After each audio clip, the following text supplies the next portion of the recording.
February 8th, 2021 study session of the Littleton Planning Commission.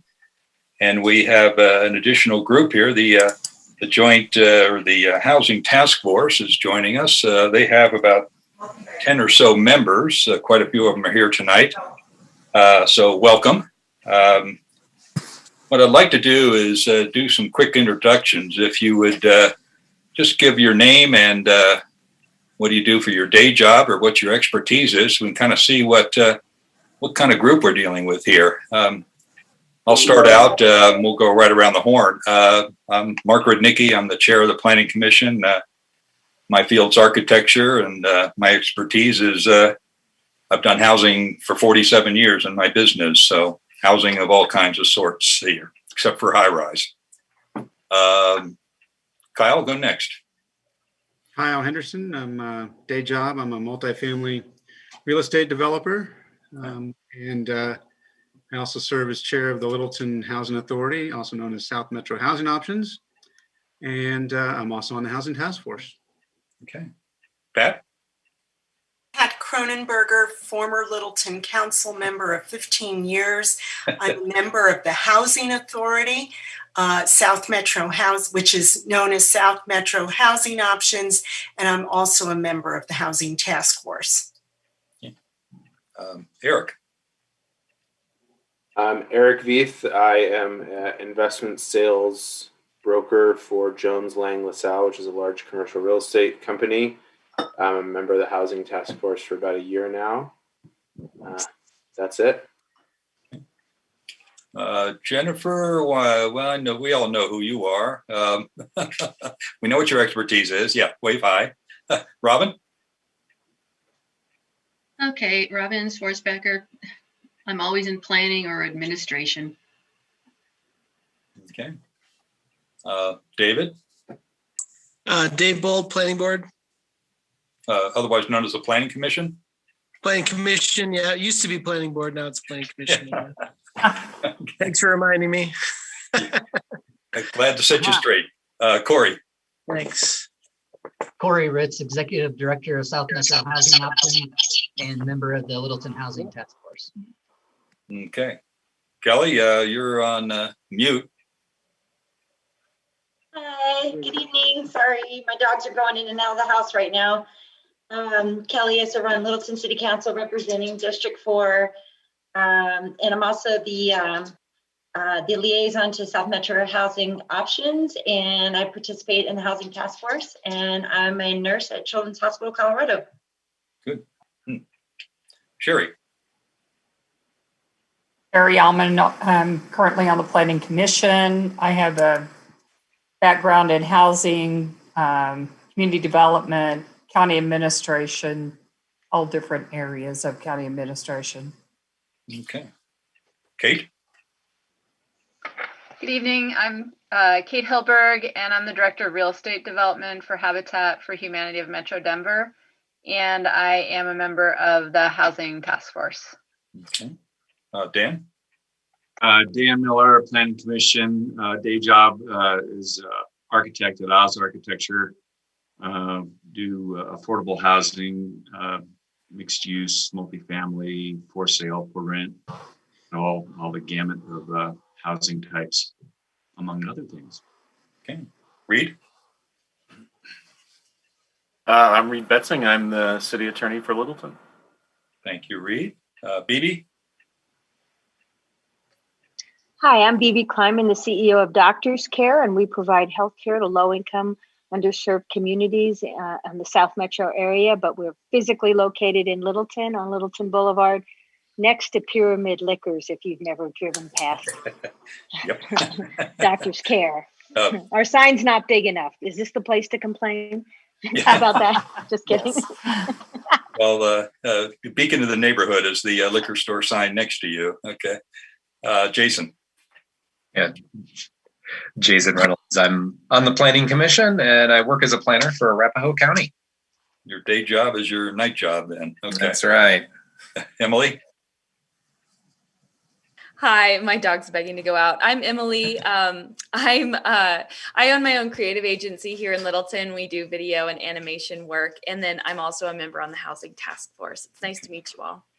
Thanks. Ivan? Hi, Ivan Anaya, Director of Real Estate for South Metro Housing Options, and I am also on the Housing Task Force. Okay. Did I miss anyone? Are we all good here? Oh, Faizad, sorry. You were your picture shifted around, so go ahead. Yeah, I'm Faizad Mirzai. I'm one of the planning commissioners. My day job, I'm a principal with ATS Engineers, and I've been practicing consulting engineering in Denver metro area for 40 years with a lot of the municipalities, Arapahoe County, Jefferson County, and a lot of developers. Okay. Bruce, we missed you too, so. Bruce Allman, my day job is I'm the Chief Financial Officer for ARC Thrift Stores. And similar to Pat, I'm former council member and I now serve on the Planning Commission. And my other sideline, one of the other things we do sort of conjunction with ARC is I'm involved with an organization called Atlantis Community Foundation, which develops low-income housing predominantly, well, at the moment up in Denver. But we just put a new development in up roughly Alameda and Cherokee in the Baker neighborhood, which is now open. The ribbon cutting was around Thanksgiving. Okay. Now, did I miss anyone? I think I got everyone. No, I am going to say real quick though, Bruce is mostly the reason that we even have a housing task force and that we even have this housing study and everything that kind of kicked all this off. So I wanted to give kudos to Bruce real quick for getting all this going, however many years ago that was. I want to say 8 years ago, something like that. But anyway, thank you, Bruce. I think something like that. It was 2014-ish,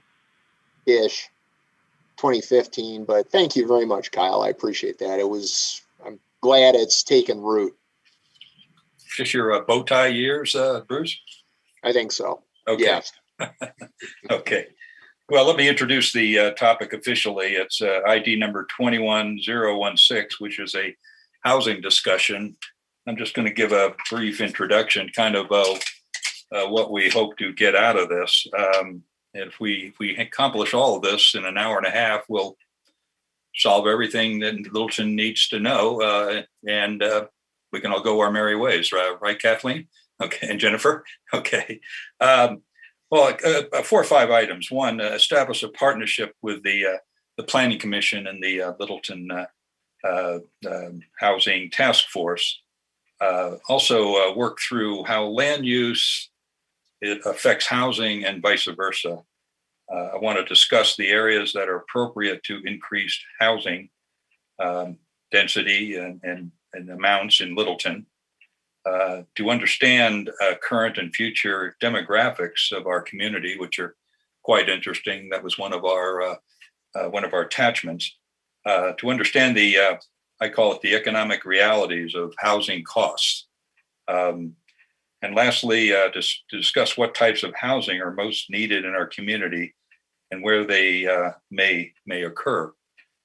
So with that, I'll turn it over to staff for any other comments, and then we can go to the presentation, which I think is going to be Corey.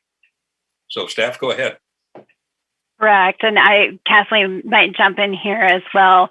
But we really wanted to get these two groups together because there is a lot of overlap and passion, frankly, for what's going on in Littleton. And there is a very strong connection between land use and housing. So we thought it would be great to establish this partnership and get kind of a common vocabulary and understanding where each of us are coming from and how we can address all the issues okay, maybe not all of them, but many of the issues that were brought up in the BBC study originally, and then in the refresh that was just done.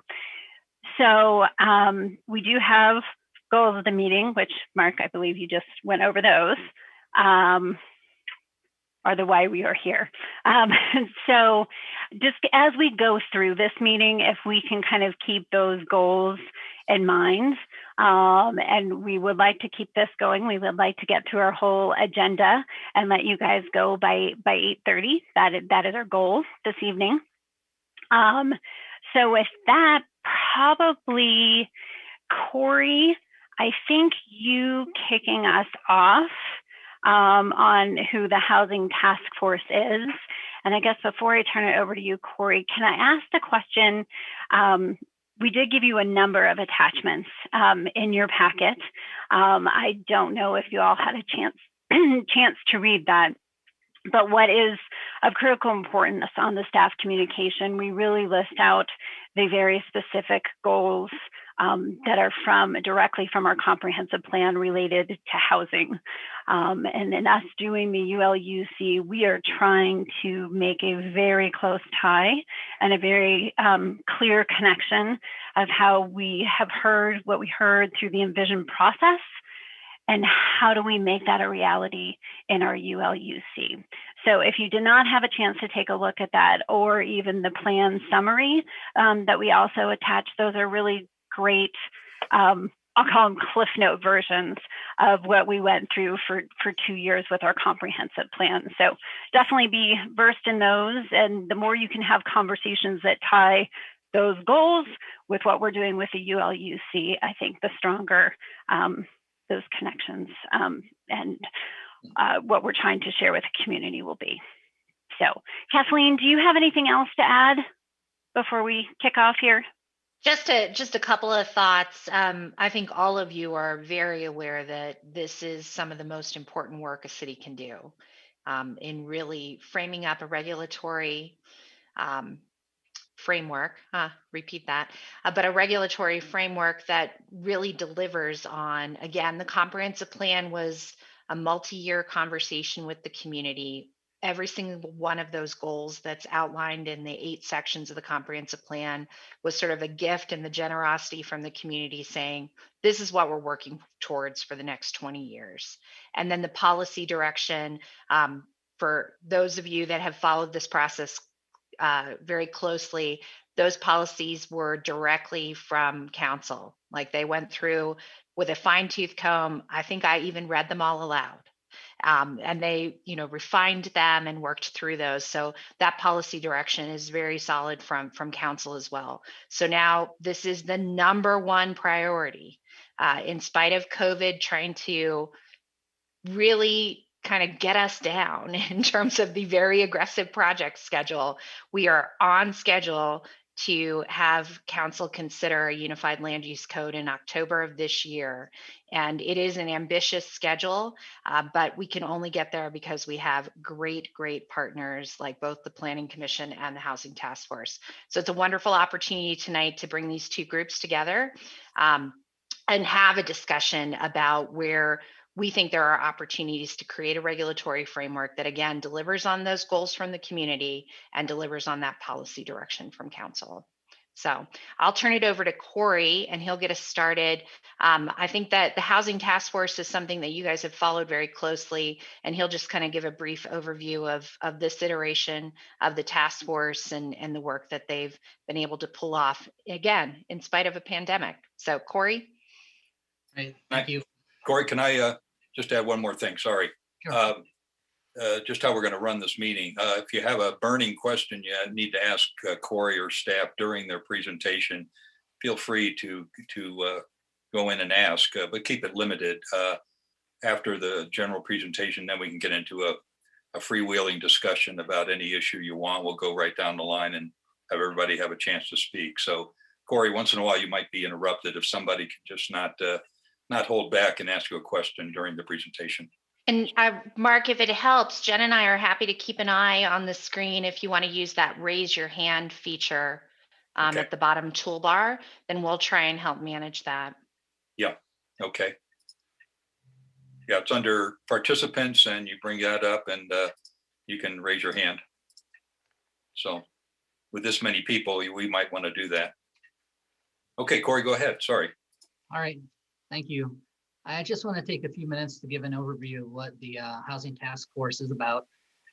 But first, I'd like to start by explaining briefly what it is not about, because I think there's some confusion, and rightly so, since we have several representatives from SMHO on the task force. But just to be clear, the Housing Task Force and SMHO are separate entities. SMHO has been we are the housing authority for the city, and we've been the partner of the city since 1971. But in terms of the task force, we are separate entities. The Housing Task Force consists of 11 members, a combination of residents, real estate and development professionals, like I said, SMHO representatives. Kathleen Osher is on the task force as well, and Council Member Milliman. So I think this would be a good time to recognize, especially Council Member Milliman, for not only her work on the task force, but also being the liaison to South Metro Housing Options. We certainly appreciate your dedication and interest in all the housing challenges we face in Littleton. So thank you for that. The task force meets monthly. We didn't get started till I think it was around April, but this is the probably third iteration, I believe, of the task force. The first one started around 2017, I believe, when the housing study, the Littleton Housing Study started. This task force was part of that study and part of the recommendations and included in that study. And just to remind everyone, if you're not familiar, I think the timeline is important. So in 2017, and again, Bruce could probably speak a lot better to the timeline in the beginning. So in 2017 is when the housing study initially took place. And then in 2018, the housing study recommendations were presented and adopted by City Council. And then, as this group is well aware, I'm sure, at the end of 2019, the comprehensive plan was then adopted, which includes a specific chapter regarding housing and neighborhoods in the comprehensive plan. So the creation of the Housing Task Force, especially this iteration, is a direct action item of the comp plan and that chapter on housing and neighborhoods in the comp plan. So in that chapter, there are five housing goals, 8 policy items, and 17 action items. So a lot of goals and objectives to accomplish in that chapter of the comp plan, which is why the Housing Task Force is involved to help lead that charge. And I just wanted, can I share my screen?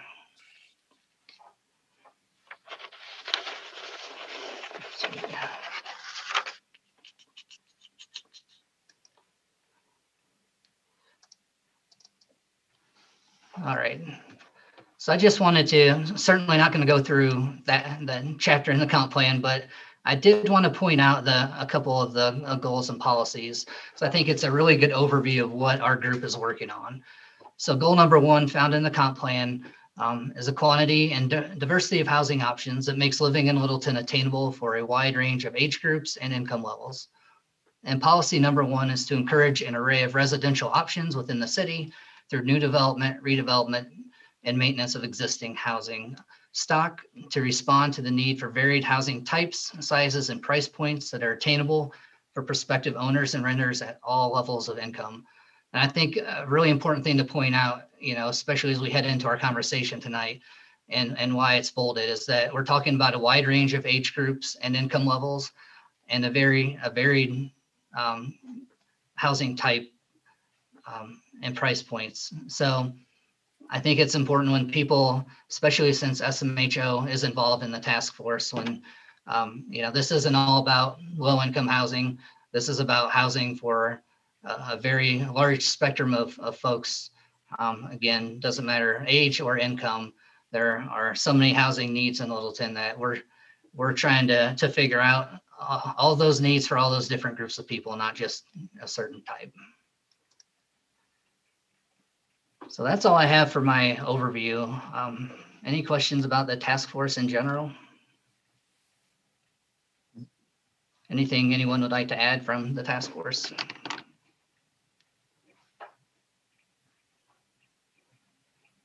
Any questions?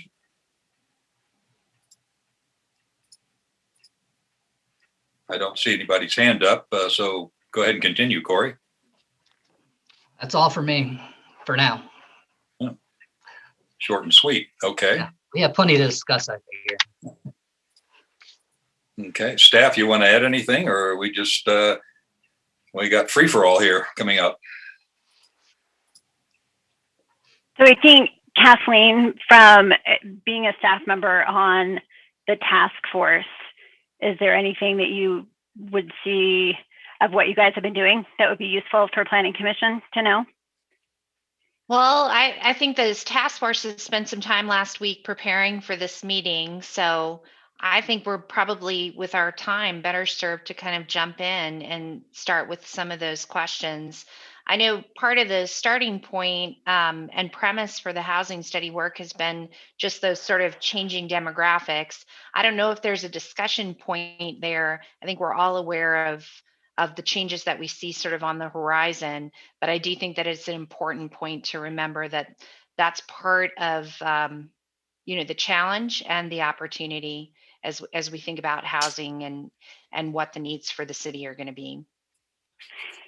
And Kathleen, can you share that latest statistic that you had on kind of the difference in demographics between what we're seeing downtown and the rest of the city? Yeah, so let me pull those up real quick. And if you have a question that you want to serve as a primer while I find that, I'd be happy to have you discussing rather than just waiting on me. So let me grab that presentation real quick.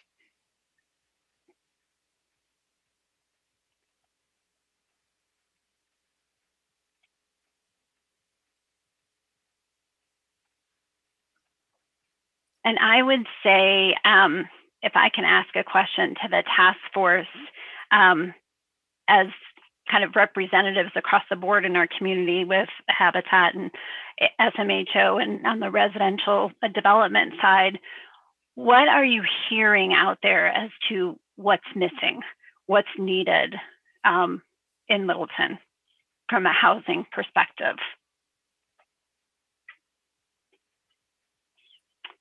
Kelly, Kelly Milliman, you have your hand up.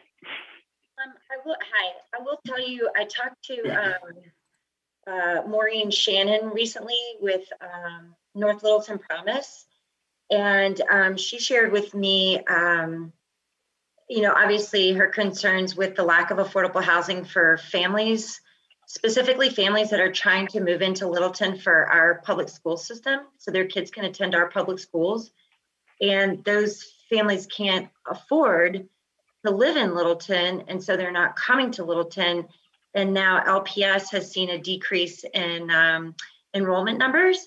So I think that's from a long-term perspective, that's very, very concerning. And I will also say workplace attainability for housing, I think, is pretty low in Littleton. So anyway, that's my comment. How do you overcome that when I sell my house, I want to sell for top dollar. Everybody else in Littleton will be the same.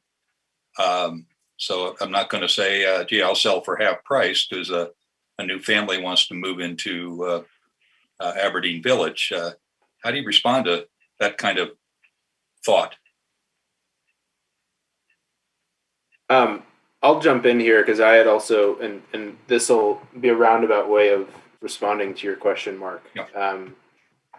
But so Pat actually last week during our pre-meeting to this pointed me to a document I was unaware of, but I'm guessing a lot of people on Planning Council may already be aware of, which is the city's data book from 2017, which provides a ton of demographic and other data about kind of the city of Littleton and how it's evolved over the last 10 years. The book was put together in 2017. It was basically a 7 to 10 year look back at how things had changed from 2010 up until 2017 at that point. A couple of interesting stats that I think are worth pointing out and really instructive to this conversation. during that time, 7 years, there's a 14% growth in this population in the city of Littleton, but a 6.5% increase in the housing stock. So twice as many people came here as we added new housing units for them. And as a result, rents went up 36% and home prices went up 26%. And so I think a big part of this conversation about housing affordability for new families, entry-level first-time home buyers, et cetera, is really just a supply and demand issue. And I think one of the things that we need to think through is how are we going to create more supply in a city that is largely already built out. Mm-hmm. So there's certainly redevelopment opportunities in our corridors, which we're going through in the UC process right now. But there's also, and this is, everyone on the housing task force will know that I bring this up about every 20 minutes, but there's also a massive opportunity and I think responsibility to be adding housing units in our neighborhoods. And that doesn't have to be tearing down blocks and building 400 units, mm-hmm. but we need to be thinking about where quantity can be added and not just hoping that every car dealership and strip mall is going to get redeveloped and, add 1 million apartment units. The second part of that is that's the quantitative part of the discussion. The second part is the qualitative, which is we have an aging population. We're 6 years older on average than Denver Metro as a whole as of 2017. And there are people who are reaching retirement. They had a 5-bedroom house with 3 kids for the last 30 years. Those kids have all gone off to college and left. And does that person need that 5-bedroom home anymore? Probably not, that couple or individual. But do they have anywhere else in Littleton that they could move if they want to remain homeowners or want to have a high quality housing option? The answer is basically no. So I think a big part of that conversation is thinking, okay, we need to add more units.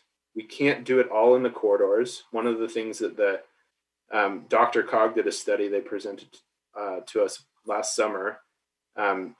Even if you go through each of our corridors and add units everywhere that you can, that current zoning or proposed changes in zoning would allow, we still will end up with a deficit in 20 years. So then if you need to start thinking about those other places that those units are going to go, and as I mentioned, I think a big part of that is into neighborhoods and places where there are already units. And so suddenly you have this convergence of where are we going to put all the new housing with we need also a broader diversity of housing, that qualitative piece. And that comes to the, topics of discussion like ADUs, smaller lot sizes, et cetera, where you can, yes, you're right. You're not going to want to sell your home in Aberdeen Village for the price that a first-time home buyer is willing to pay. But if there was a place in the city where somebody could take their, 1/4-acre lot and put 3 units on it instead of 1, you might start to be able to build some housing that first-time home buying family would be able to afford. Bruce, before I take your question, I just want to, those are all really good points, Eric, and the focus tonight is really going to be on our corridors and where we can see some housing going on our corridors. And what we like to do is after we kick off the neighborhood block with our Envision Studio, which is coming up on Wednesday, we would like to bring these 2 groups back together, Planning Commission and the Housing Task Force, hopefully in March or April, to talk about housing in neighborhoods and what that could potentially look like. So I just wanted to frame that a little bit before we take some other questions. Bruce, I think you had your hand up first. Thank you, Jennifer. Eric, great points, really well thought out, and you really covered a lot of ground there, which I appreciated. I recall over the years that one of the issues, and you touched on it as well, but the whole idea of aging population or demographic changes and people aging in place. And one of the things that was discussed a number of years ago was a need for example, for more patio homes ranch style homes that people didn't have to climb stairs on, so they could stay in the community. And I think the missing element, if you will, is some sort of collaboration of some sort with a developer or the development community, because it seems like every time the opportunity for development occurs, yeah, there's density and there's TOD, and I think we all understand the need for that kind of thing as well. And but I mean, even for example, we just did Ensor a few weeks back, and more apartments, and the developers we're dealing with seem to be oriented more towards multifamily, and maybe somehow we need to, as a community, figure out how to reach out and make the economics for single family, for ranch style homes, for example, work for developers who maybe do that kind of product. Maybe it is, lots, redevelopment lots within neighborhoods.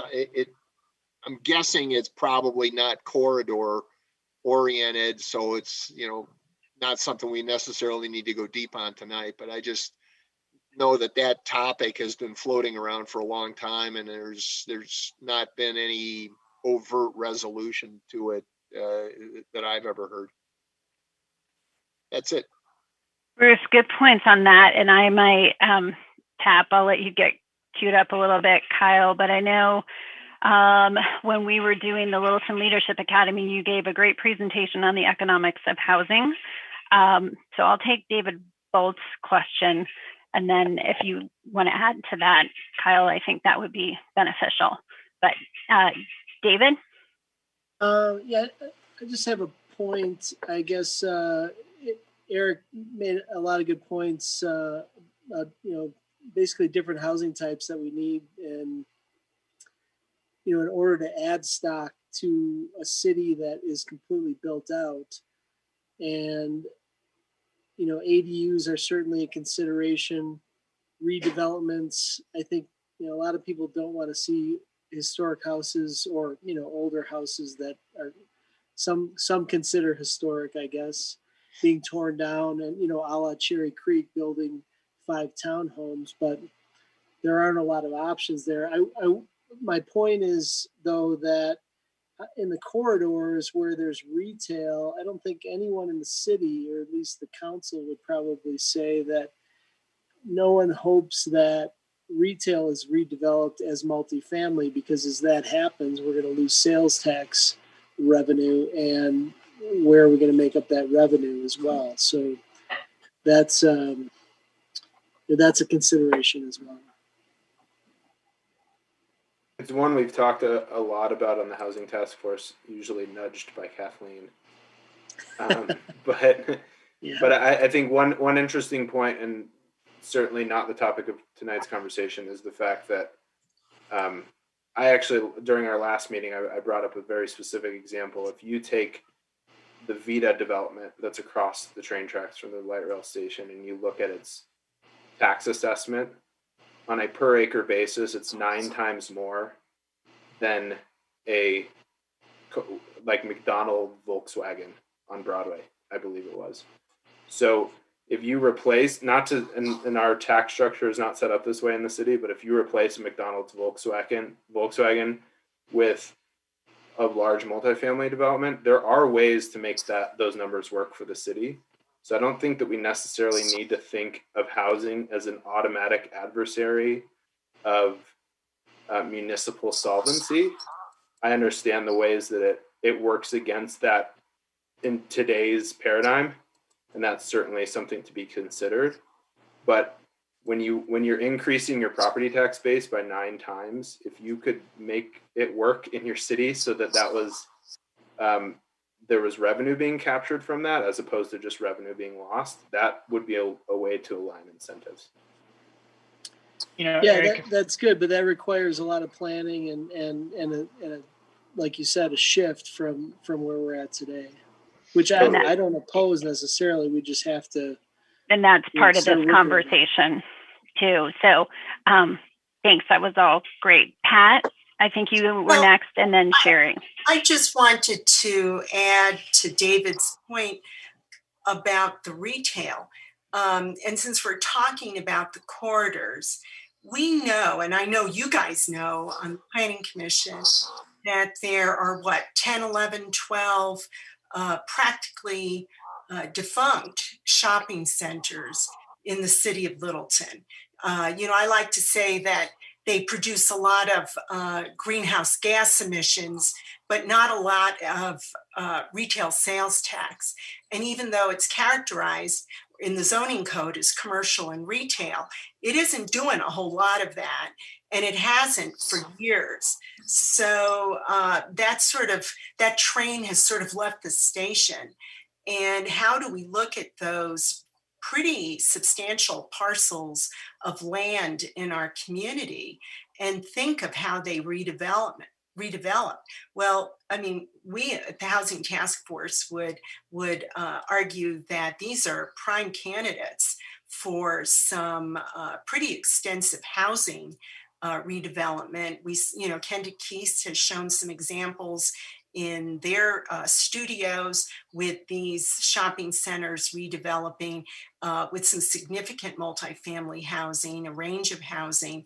And I mean, we really want to see that come to fruition with the ULUC as it makes its way through the process, because these are the opportunities for the community to really enhance the community, but also and take advantage, because we have a transportation plan, take advantage of a pretty key amenity, which is transit. And give people options for transportation, because at any point in a person's life, any person can be disabled. And it's just all about providing options and building on those kinds of amenities. Whoops, I'm muted. Okay, sorry. Great points, Pat. And we'll get into a little bit more about our corridors here in just a second when we get through the questions. But Sherry, I think you were next. I have questions about the corridor, so maybe I'm premature in that. But when I look through the materials and the map that we have on the corridor, it's obvious that, that's where we're focusing. However, I'm wondering, are we focusing on the corridors because that's where the prospective land is? Yes. Or is it, I'm just trying to get to, why we're focused on the corridors.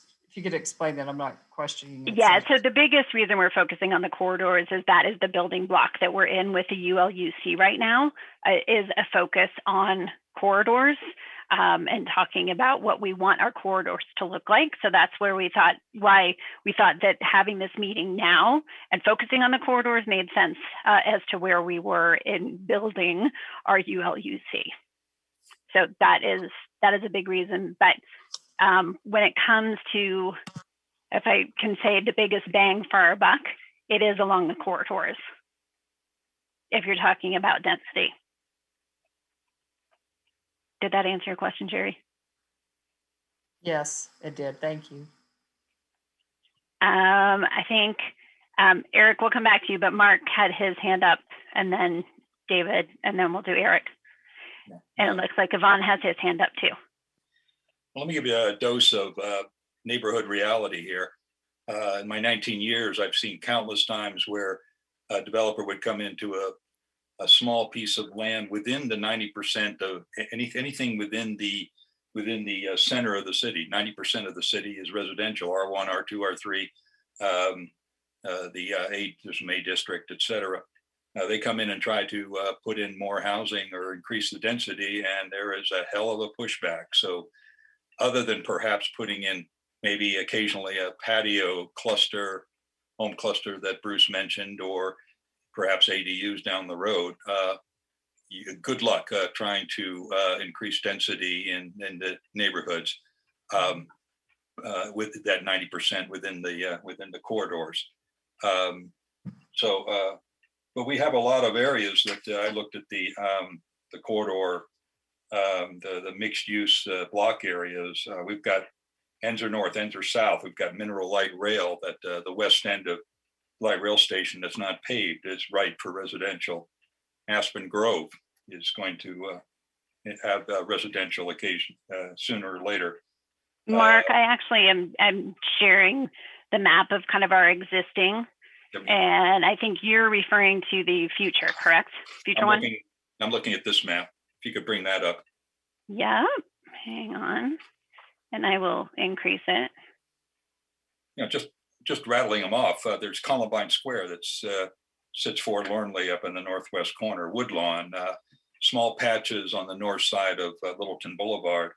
I think Pat, I think you mentioned our shopping center, Broadridge, South Fellowship, Broadway Square, South Park Center, Littleton Village is another one.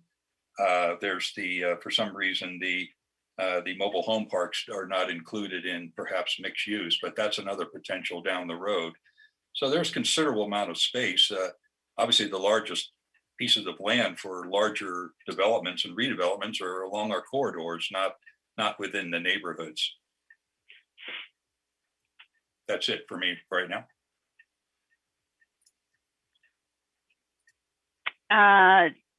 David, I think you had your hand up, and then we'll go to Yvonne. No, that was a leftover. Sorry. Okay. Yvonne?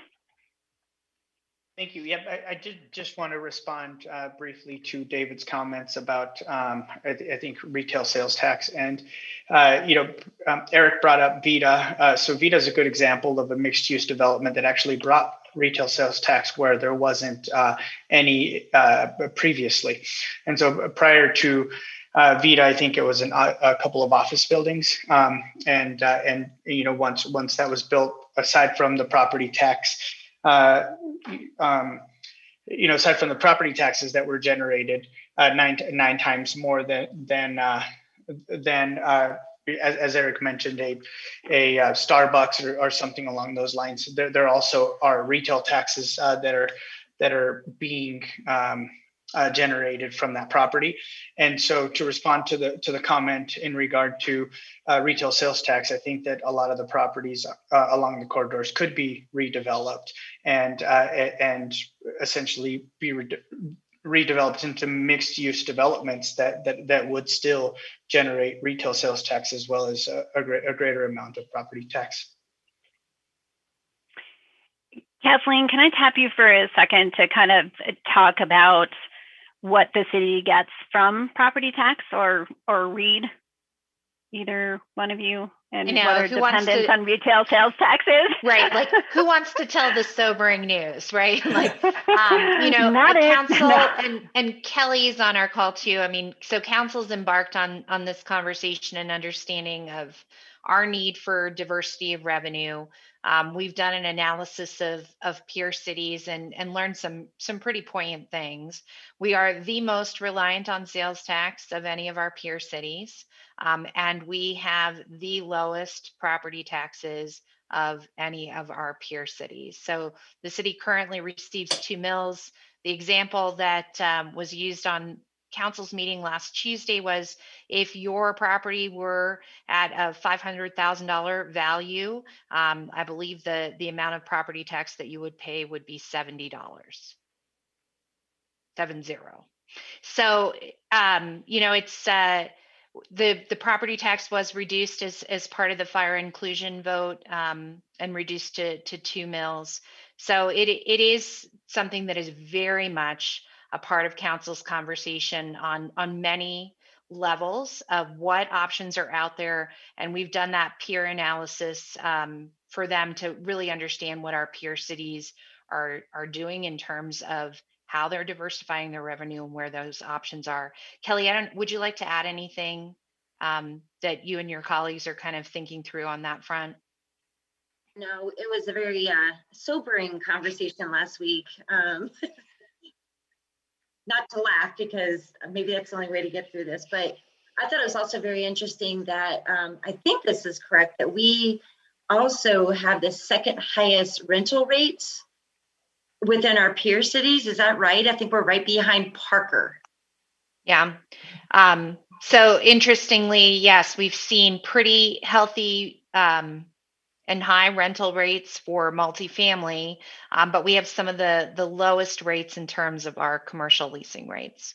So those were two additional facts in there. If you're interested in that analysis, it was part of council's packet last week, but if you want to shoot me an email at kosher@littleton.gov, I'm happy to share that report with you as well, because I think it was a super interesting snapshot of kind of how Littleton stacks up. I think the good news for all of our residents across the city is that we had the second lowest growth in expenditures. So while we're getting less, we're doing more with less, and that's important for all of our residents to know. You know, there's a certain point where how sustainable that is. I think that'll be part of council's question as well. Pat, do you have a question relative to that? I do, relative to what Kathleen said on the rates for commercial leasing being the lowest or among the lowest. Do we know why? Does that have something to do with the fact that we have so much old stuff and junk all over the place? I mean, I call it grade D. I know commercial realtors have different grades, but we have, I remember someone looking to rent along Littleton Boulevard, not your building, BB, saying that he had a sense of foreboding when he went into the building. That's how gloomy and depressing it was. I mean, do we have a sense of Yeah, well, so we don't really have an inventory of, they're usually classes. We don't really have an inventory of Class A office space. It is something that, you know, as we're doing all of the foundational building blocks to then work towards a strategic plan for economic development. And so the tools that we're putting in place, both with a fiscal impact model for projects, as well as looking at the long-term fiscal health of the city, being able to run some scenarios based on diversifying revenue in certain ways, or even looking at a variety of growth scenarios. I think those tools will help us. And then it's something that we've continually heard that we don't have that. And I hope that puts us on a path to developing a strategy to make us successful to sort of adding that overall to options that are in Littleton. But I think, you know, I might not use some of the same adjectives for some of them, but yes, I do think that, you know, we don't have the sort of Class B, Class A office space inventory that many of our peers do. Bruce had his hand up again. Bruce and Kyle. The absolute dollars aside, I just wanted to make the observation that the nature of our tax receipts being predominantly retail is a mismatch with the nature of most of the services the city provides. As you've seen, and this isn't the first, you know, recession we've gone through, but when you have a recession or a pandemic, you know, retail sales taxes degrade substantially. On the other hand, police, fire, infrastructure are relatively fixed expenditures if you want to maintain property values. And so that, I think, is maybe what other communities have figured out, that is aligning. No, I shouldn't say it that way. I mean, it's other communities maybe have some better alignment of a sustainable, consistent level of revenue vis-a-vis a sustainable, consistent level of expenditures, whereas we scuffle and have over a period of time with revenue going up and down at some level and expenditures being reasonably fixed. And honestly, I think the value the taxpayer receives for the services provided is very high in Littleton. I think we do a very good job of providing quality services. And as I think Kathleen said, I mean, we try to do more with less, and at some point it does tend to stress the system out at some level, but but that's a topic for another conversation, I suppose. Well, and Bruce, I'll just add that, the capital fund is where we see the greatest peril. It's basically unfunded in 5 years, and we have an annual need of $6.5 million, and we had a dedicated revenue source of 1.5. So that really hammers home your point. And again, part of that sobering presentation that was during last week's council conversation. I think I'm turning it over to Kyle. Right, Jen? Yes.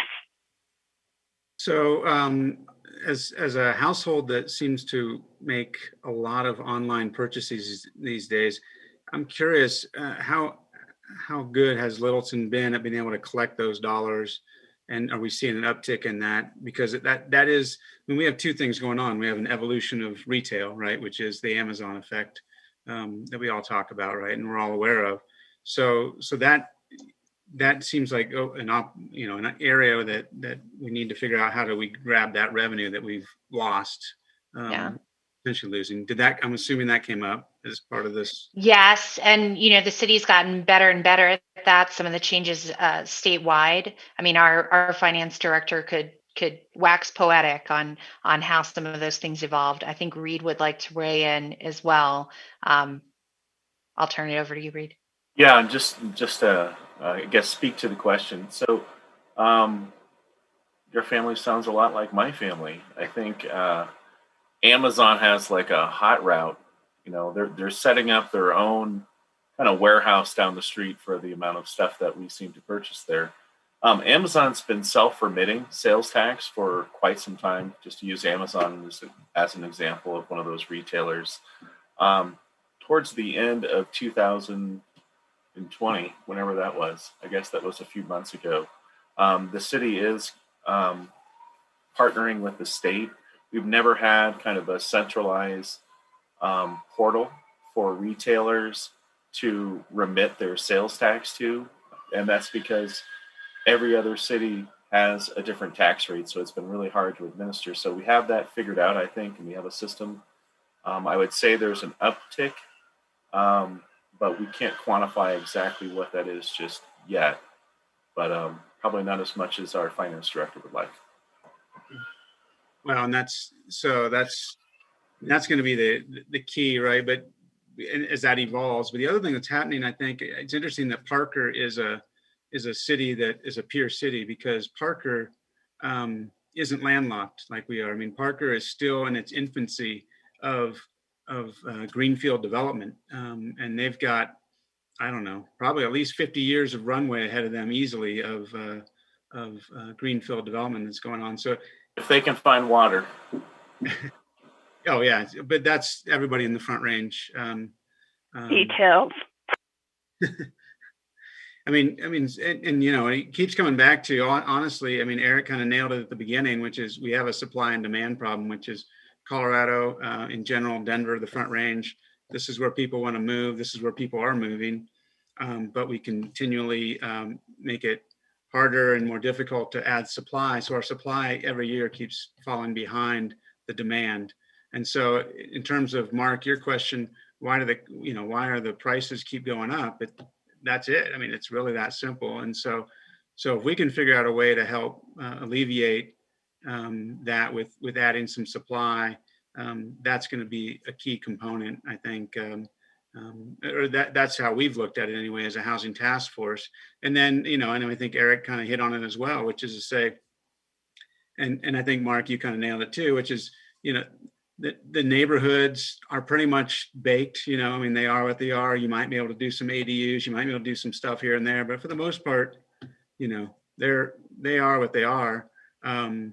And then, we have pretty much everybody as an identified ENSER as kind of the last remaining parcel that's going to get developed. And then after that, everything's redevelopment, right? So then it's, what does that look like? It's the corridors. That's where you can do it. And that's why the Housing Task Force has said, we want to be engaged in this particular conversation right now that's happening specifically as it relates to what does the future of our corridors look like, specifically as it relates to housing, finding that balance between housing and generating local retail tax dollars, but more importantly, generating a tax base, a property tax base that is sustainable, because we can, again, we're landlocked. We know what we are. We know what our general costs are going to be.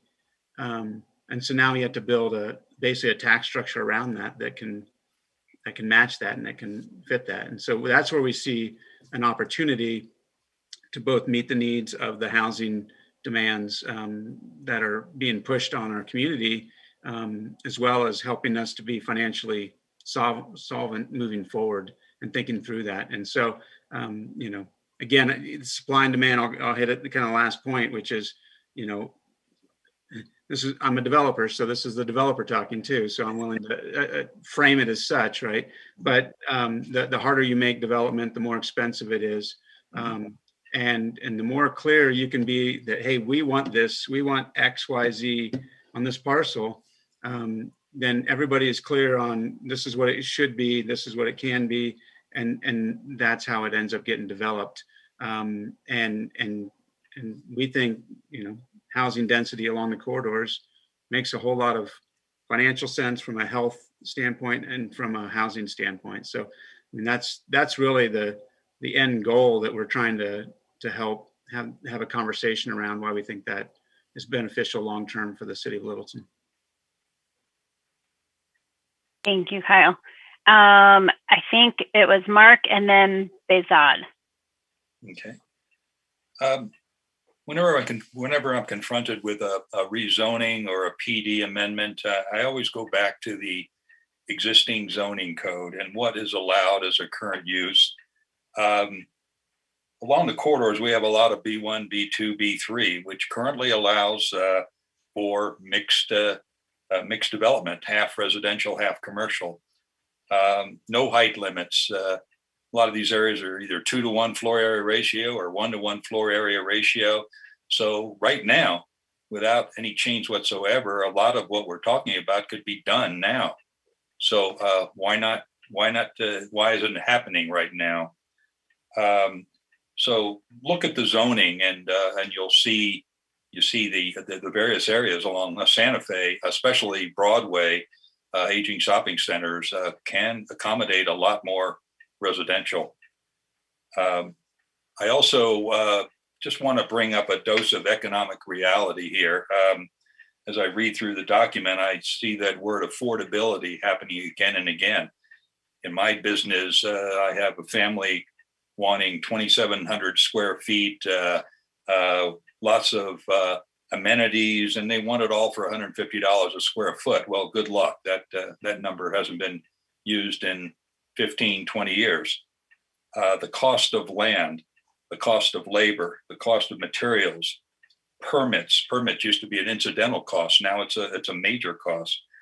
Utilities, all that adds up. The complexity of the code. I think it's what is it? Kyle, you mentioned the confusing needs or desires of the community, council, what they want.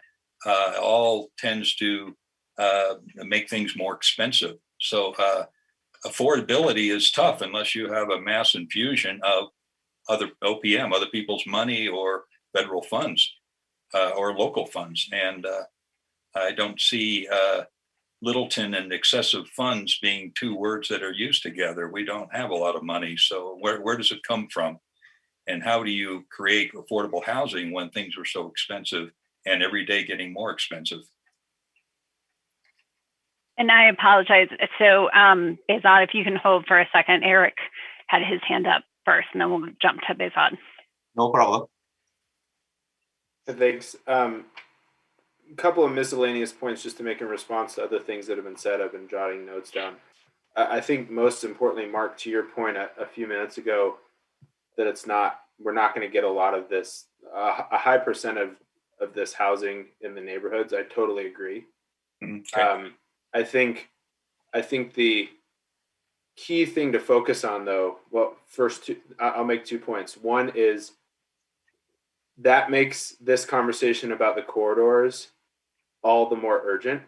Yes. And one that we have, as a housing task force, been pretty discouraged about certain movements within the ULUC process and what those implications for housing supply might mean. So if we are going to acknowledge that the neighborhoods are kind of fully baked, we need to acknowledge, and we're going to say that the corridors are our big opportunity, which is what was also said during the downtown process, then we need to urgently make sure that this housing can actually get built in the corridors. If we all are on the same page that that's the best opportunity, then we need to focus on that opportunity and make sure it's possible, whether that is through, decreasing friction through the public process, improving zoning, providing clarity, etc. I think that's absolutely key. But the second point is, and this is something I mentioned, is, and I don't know if Kathleen has shared this with you guys or you've seen it previously, but the Dr. Cog presentation that we were given as a task force 9 months ago goes through literally parcel by parcel, including kind of smaller parcels, smaller areas of opportunity that are much smaller than Columbine Square, Enzer, and contemplates what sort of units could be placed into the corridors, and there's still a major shortfall.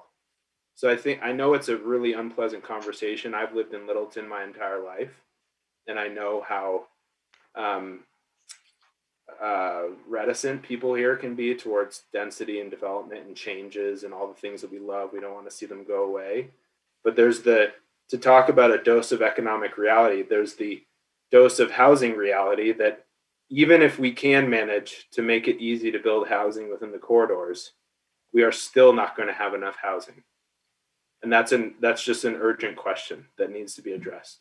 The last thing I'll say, and this is something Vaughn already touched on, so I won't spend much time on it, but I think it is a bit of a misnomer to think that retail being redeveloped into housing is always going to be net negative for city revenue, because as we've discussed before, there's the property tax conversation we've been having this whole time, but a couple of high quality retail tenants, the amount of sales that they generate and therefore sales tax that they generate is orders of magnitude larger than, 5 massage parlors or something like that, right? So there, if you take an aging commercial parcel and redevelop it with apartments, everybody assumes, oh my gosh, apartments, condos, we're eroding our tax base.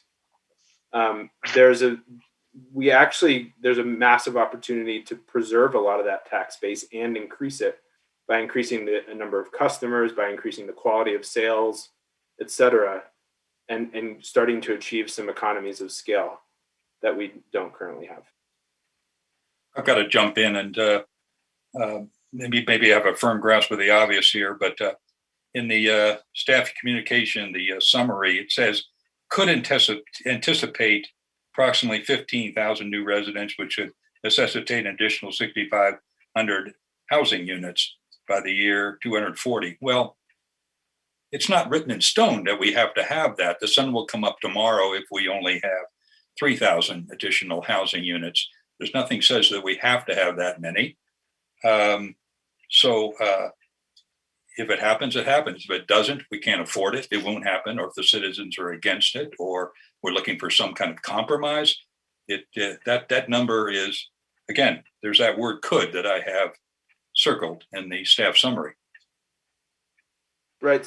But then you go back to the affordability conversation, because the demand is going to stay the same. You can't prevent people from moving from California and Illinois and Texas to Colorado because they want the lifestyle here.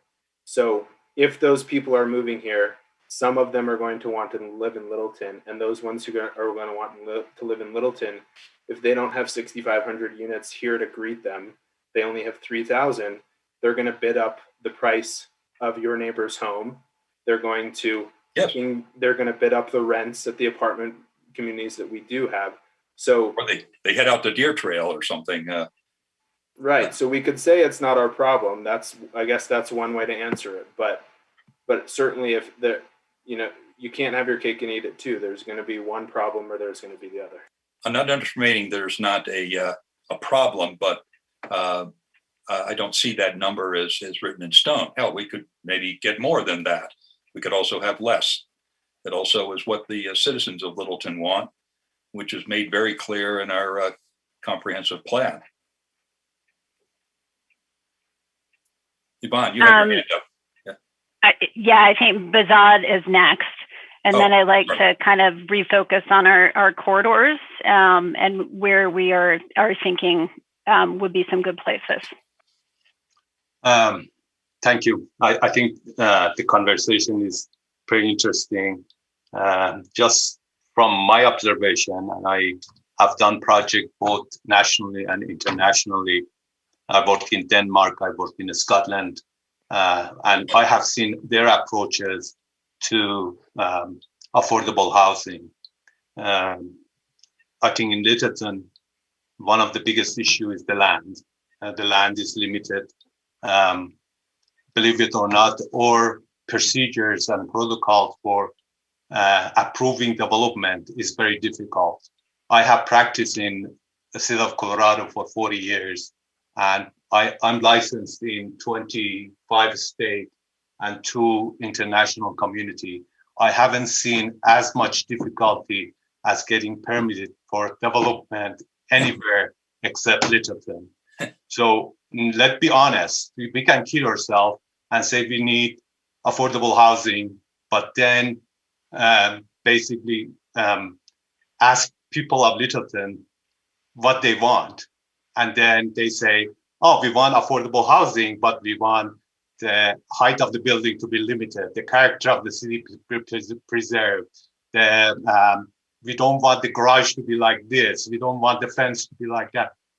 Why the developer want to come in and risk development in city of Littleton and put good money when they cannot recover even their cost with the land value and with construction costs and permitting fees, tap fees, utility fees, and so forth. So most of the big developers that can afford and can tolerate the risk will not look at Littleton. So you're looking at the small developer. Those guys don't have the horsepower to go through that permitting that take maybe 6 months to a year to 2 years. I know some of the properties that we've been discussing for 10 years. Yeah. So we can kid ourselves and write all this good graphics with the buildings this side and height that side. But if we want to look at the affordable housing, something to need to give is like I'm an engineer, so it's like a formula, and you have variables. Certain variables have to basically change. You cannot change the outcome of this equation with saying that's the way it is. We want low height, we want low intensity, we want this in this area, we want that in that area, we don't want to do this, we want trees are 6 feet tall, and then we say we want affordable housing. So in Scotland, I did a project, and the height of the building had to be 25 stories to make it pencil out. Unless you want to pass taxes and you want city to subsidize the developer cost for development. Very simple. And this needs to be answered rather than hiding behind Dr. Cox said this, Joe Blow said that, and so forth. Doesn't matter who said that. A study needs to be done to see if this can be done in those areas. Are there corridors or rest of the city? Thank you.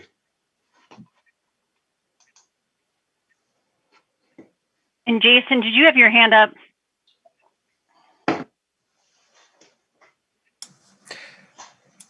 Yeah, I think there's really good points all around, and certainly the comprehensive plan talks about affordability and the desire to see homes for all ages, all income levels, and just right now the all income levels is not happening in Littleton.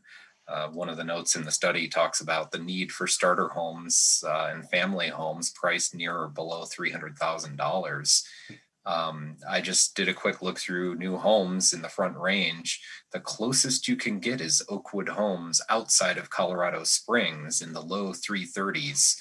And that's before your add-ons for that particular home. It probably ends up being in the 350s, 370s by the end of the day.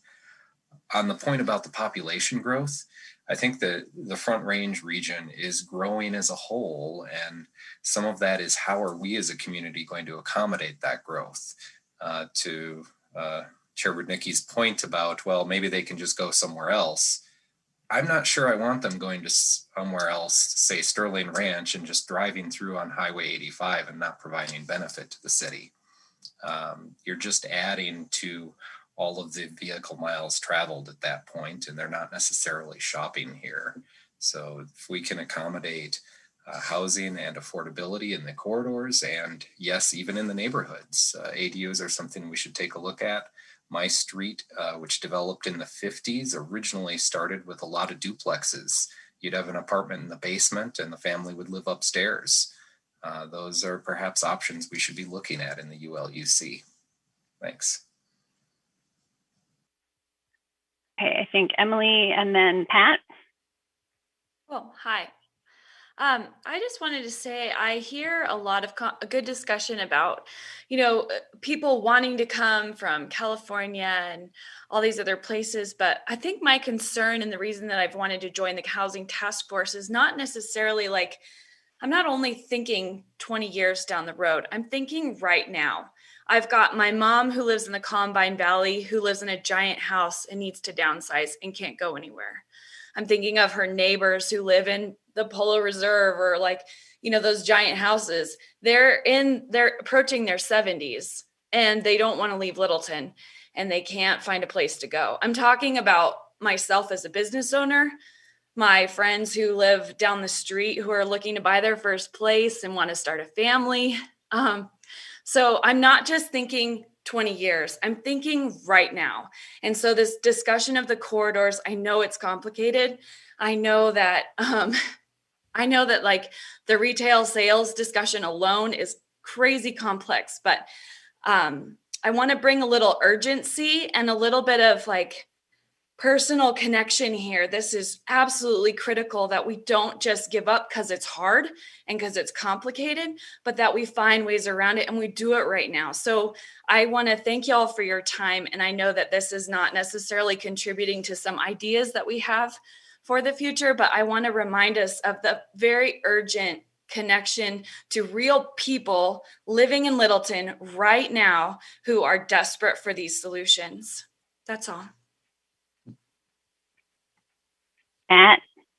I'd like to remind everyone, you and Jennifer and Kathleen put together a really nice packet, but I think something that we keep forgetting is the Envision report that was done in 2018 that was sort of a precursor of everything, where the values for the community, there were 5 or 6 values that came out of that. And part of it was provided by the BBC study in 2017 and 2018, where the community was surveyed and said a value of the community remains being inclusive. And, we get caught up in talking about quantity, quality of housing, but we have a number of values, and that one has persevered through the years, starting in 1971 when the Housing Authority was formed. It was the second housing authority in the state of Colorado because Littleton citizens thought it was important to be providing housing to people who were lower income or elderly and needed assistance, or disabled people. And that value has persevered through the years. And when we talk in the comp plan about the 6,500 units, this is something that's really worth working toward because it means one of our values. And that doesn't mean that there aren't going to be citizens that say that on the one hand, but then when a multifamily housing project is proposed, I've been there on zoning projects. They all come out with their pitchforks and say, that civilization as we know it is going to disappear, because it never does. I mean, River Point was built, it's 12 stories. It doesn't fit in the community. I mean, truly is not part of our character, but civilization as we know it did not come to an end. Exactly.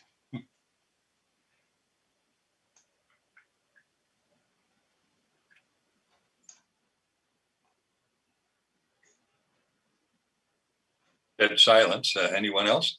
You're muted, Jennifer. Did I get everyone's questions? Sorry. On that, I know we will have more, but what I would like to do is really take a look at two maps that KKC has provided us, and kind of tells where we right now our zoning code and what existing development is at density wise and where it is currently located. And then also look at where we are identifying in this corridor block where potentials are for increased density. So let me get to the map. Hang on. The block area map is most worthwhile. The other one really just talks about density areas. So I wouldn't even bother putting that up on the screen. I'd be curious to see what those heights are. I mean, if we're right, I mean, I think that's probably where we're going to get to on these corridors, is that we're going to need height in order to get density. So it'd be a good comparison just to see what's there now. And as I mentioned, B1, B2, B3, there is no height limit. There is the break on those lots are, those parcels are the parking requirement and the floor area ratio. So one way of getting more density is to change the floor area ratio, or there's very minimal setbacks now, if any, in the B1, B2, B3. So, but you could less that the thrust right now is to limit reduce parking requirement, and then again you could up the floor area ratio to get the density to pencil out a profit for the developer to want to build. I think one of the things that we have realized in doing these mapping exercises is that a lot of properties along our corridors were not developed to their max zoning capability, as Mark just said. So there's a lot within even our existing zoning code that can be done. And I think that's an important point to make, that development can occur and look very different than what has happened even with the existing zoning that we have. Did everyone have a chance to kind of take a look at you really have to blow it up to see the different ones. But Mark, you're thinking it would be better to focus on this one? I think so, yes. Yeah. That shows the areas that are most promising along the corridors. Correct. And there's quite a few of them. Well, what is the highest density currently today that we have? Probably a 2-to-1 floor area ratio, probably. But where in the city? And well, we'd have to have a zoning map, but anywhere you have an R or a B2. Let me look at the. And I'm going to blow this up because we do actually have some of the densities on here. I just have to give it a chance to catch up. So Jennifer, to answer your question, why those are not developed to full extent, because the developer that are big, they don't want to play in Littleton. The developer that does 6-story have a capital budget that is limited. In order to go 12-story, you need millions of dollars of free money and finance. So that's the reason they cannot afford to go more than 3-story. Because the cost to go from 3-story to 12-story might be $200 million. So that's the reason that there's no upside for development in Littleton, based on the people that I work with, that they want to invest that kind of money. Another item is the other than a few larger lots, most redevelopment sites are pretty small. Like take the north side of Littleton Boulevard; those are small lots, very shallow on the north side there. That's pretty tough. You'd have to assemble like an entire block. You won't have the depth, but you'll have the frontage on Littleton Boulevard. You're not going to be able to build anything massive. Woodlawn, you have a chance because it's a bigger piece, but small lots are, unless you can assemble 3 or 4 of them, are tough to develop. Well, the parking requirements, you cannot do them. You have to have underground parking. The opportunity was Littleton Village, the old marathon, but that was, the way I understand, has a limited height. That was the area that they could have gone 6-7 story, but the residential area adjacent to it was opposed to that. Mm-hmm. So.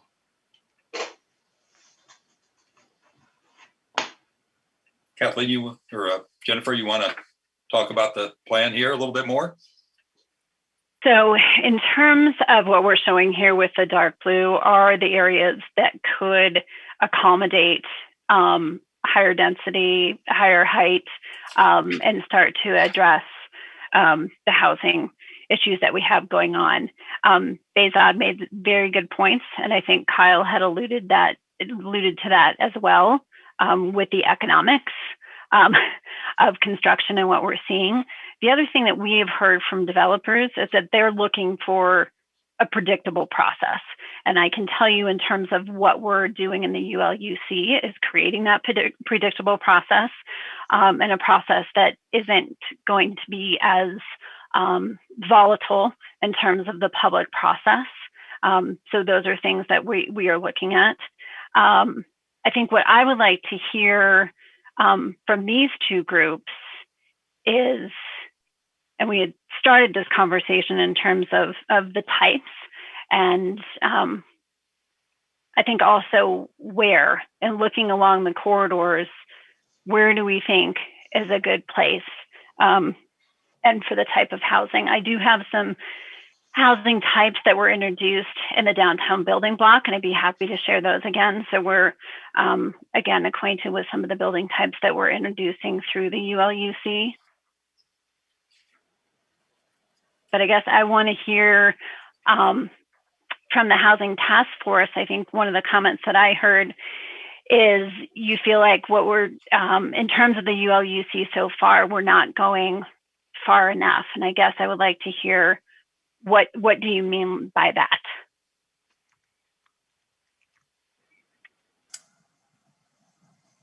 And maybe Yvonne, you might be a good one to address that. Yeah, sure. I'd be happy to. So, in regard to what we've seen, at least from the studios, as well as the study session with council, I think we're hearing Kenny Keys say one thing, and then we're seeing a different thing on the screen. And so Kenny Keys talked about walkability, for example, to city council. But at the end of the day, what we were seeing on the screen were images that are not conducive to walkability, right? So there was a small building and then a large amount of green space or a large amount of parking around it. And they just didn't, that isn't the type of a development that is going to entice or really want anyone to walk from, establishment to establishment, building to building, that type of thing. And then the other thing is just the amount of density, especially on the corridor. I think the comment was very well made this evening in regard to the narrow lots or the narrowness of the even in this map, as you can see it, specifically along Littleton Boulevard, how narrow those lots are. And so in order to be able to meet a good amount of density, you would have to have a pretty substantial assemblage of land. And so at the end of the day, there isn't enough opportunity still to be able to develop with density. And I'll just add to that, I don't know what has changed since we saw it in the studio, but there were instances of Ken Keith proposing that the FAR would be moved from 3 to 0.7 in certain areas, from 1 to 0.7.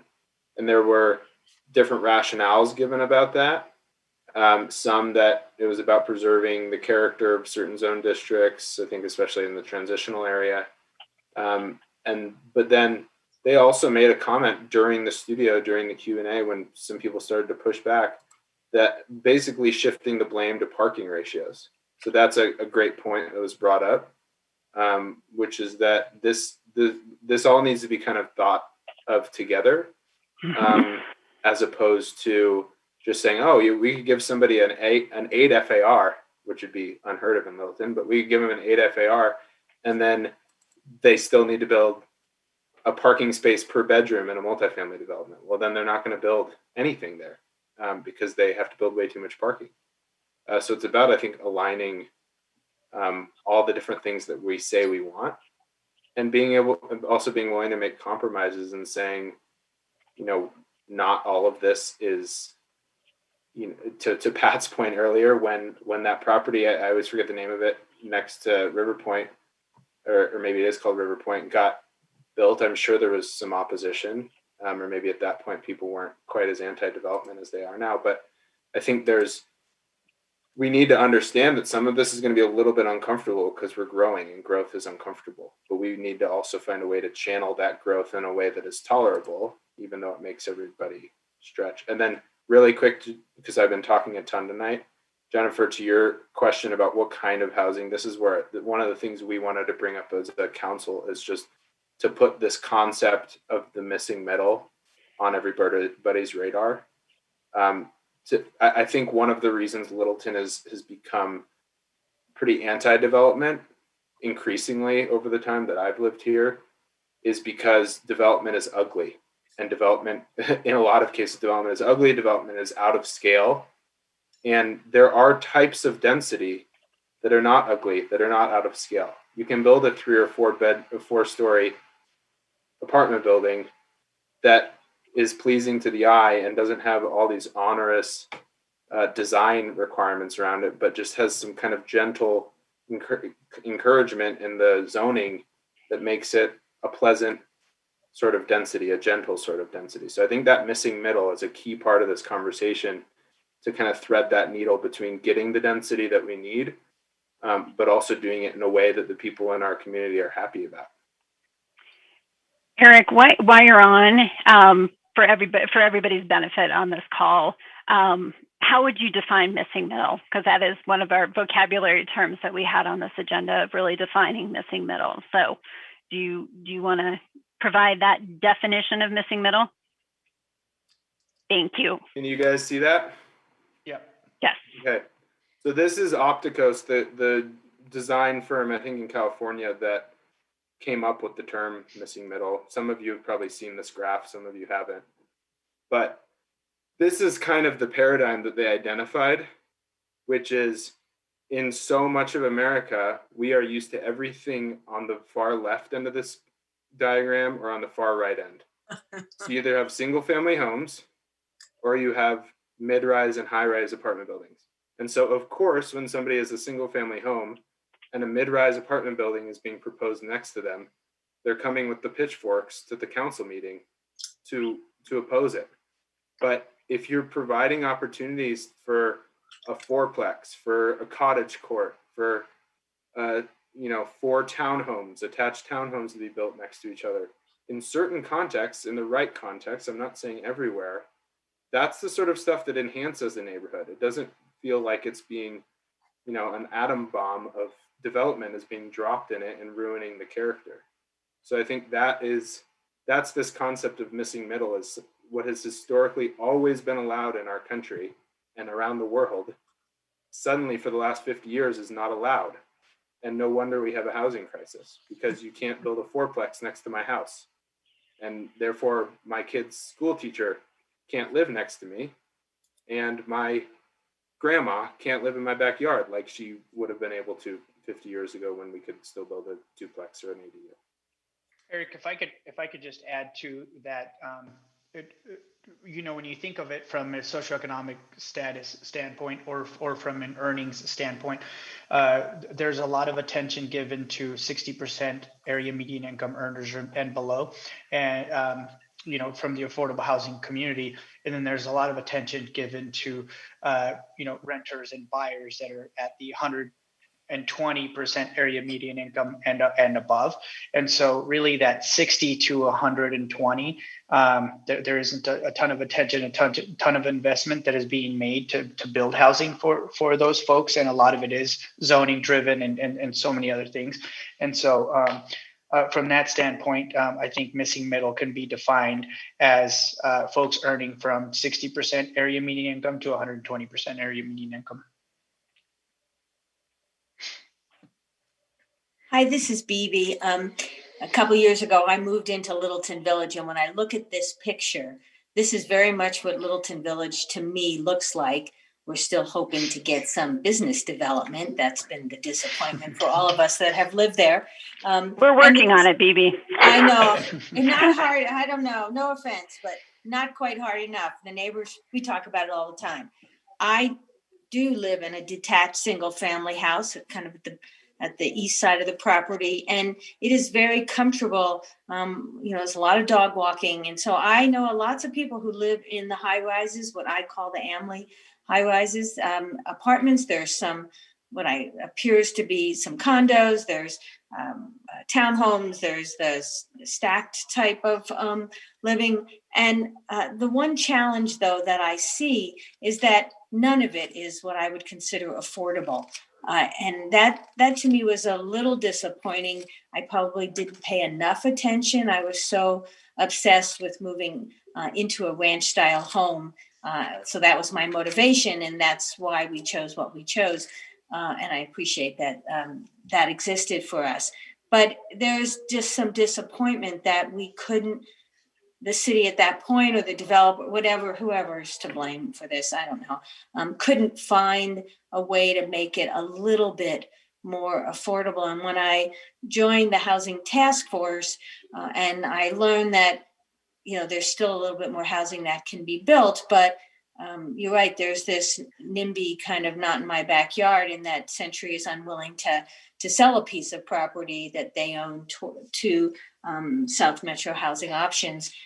That could put lower income senior, maybe not the lowest income senior, but kind of attainable senior housing in a nice neighborhood that will be walkable at some point when we get development.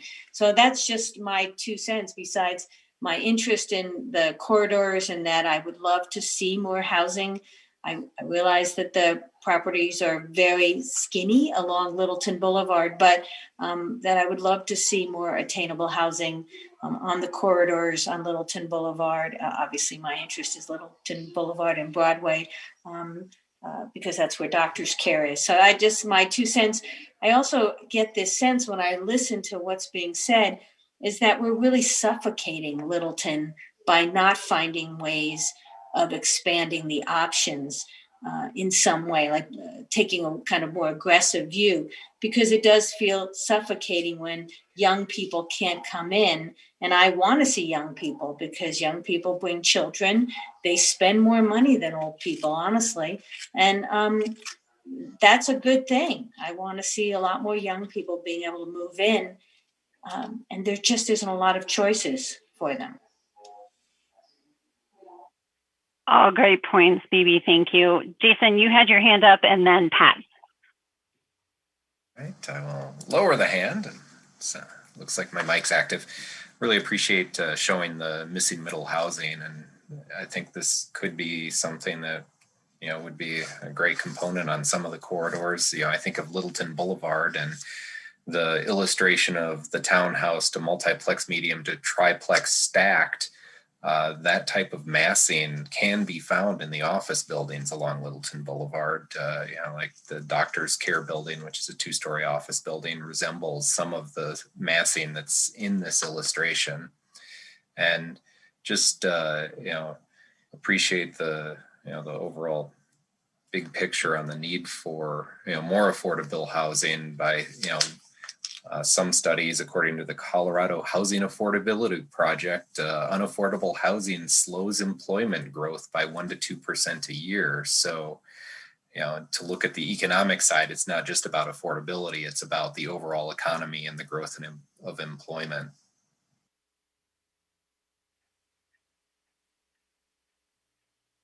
Great points, Jason. Thank you. Pat?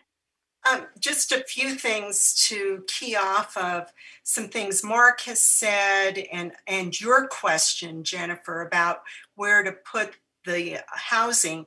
It is true, Littleton Boulevard has some shallow lots, but that doesn't mean there still aren't opportunities there. Littleton Station got built, and I don't know if you're all familiar with where that is. It's around Prescott. It would be a block or two up from Vida. And if the code we're drafting would not allow Littleton Station to happen, then I don't think that's a direction we want to go in, because I would say that Littleton Station is a really successful project of condominiums and townhouses that abut a single family neighborhood. So whatever mix is there, we want to preserve some of those components in the code, because if that project were not able to happen with what we're formulating, then I don't think we're heading in the right direction.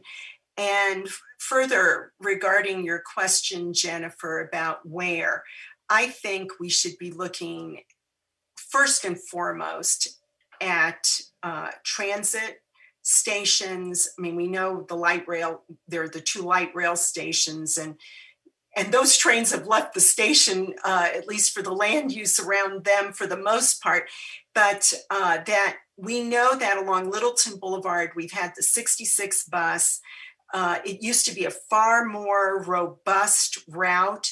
We should be doing housing so that that bus runs more often, so that people don't have to worry about getting to the downtown station at 6 a.m. to get a parking space. If I used to take the 66 bus because it ran 3 times during peak hour, peak commuting time, and we really want a robust commuter bus going up and down Littleton Boulevard. Broadway, if we're going to, I mean, I know there's been conversation about bus rapid transit coming down Broadway. We should be doing everything we possibly can to ensure that BRT happens on Broadway. And we can only really put our best foot forward if we put more housing in key locations. So these are ways that we enhance our community, we make it better for those who live there because there are these transit opportunities. So I would use the transportation too as a driver.